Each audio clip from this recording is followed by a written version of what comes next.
Pemirsa Celebes TV, anak-anak adalah harapan dan cita-cita bangsa ini di masa mendatang. Di usia belia, anak-anak terus mengeksplorasi apa yang ada di sekelilingnya.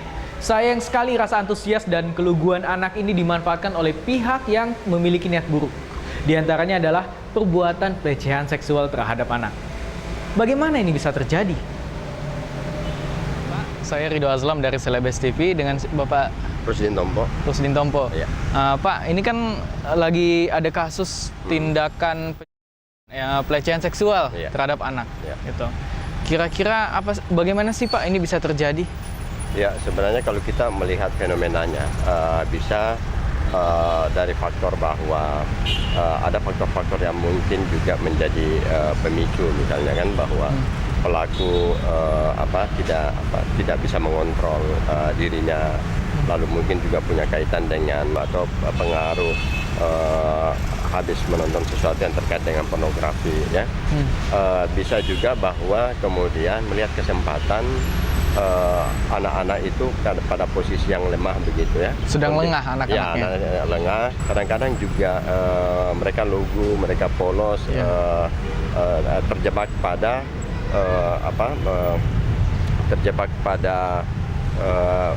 kebaikan orang dewasa, pelaku. Padahal sebenarnya dia sudah masuk dalam perangkap gitu, ya. Gimana sih Pak tipsnya untuk mungkin para orang tua gitu kan untuk melindungi anaknya dari kejahatan pelaku ini? Ya, ada yang disebut dengan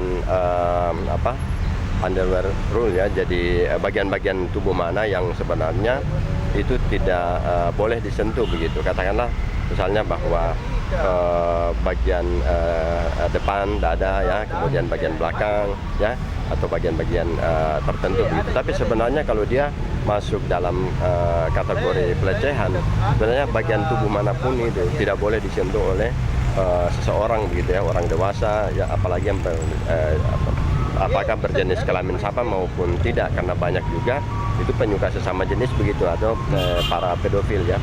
Nah, kenapa ya Pak? Kebanyakan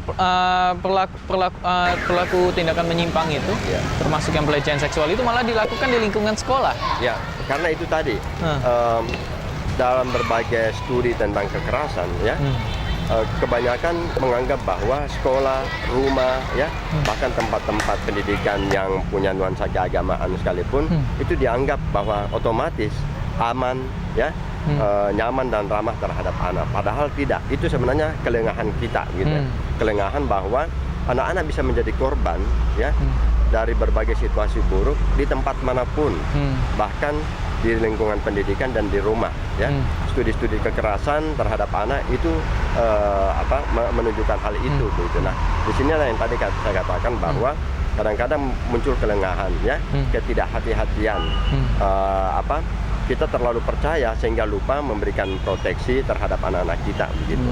Oke, itu saja Pak. Terima kasih atas saran-sarannya. Ya. Nama saya Adib, cita-cita saya pilot. Perkenalkan, nama saya Dafa, umur 11.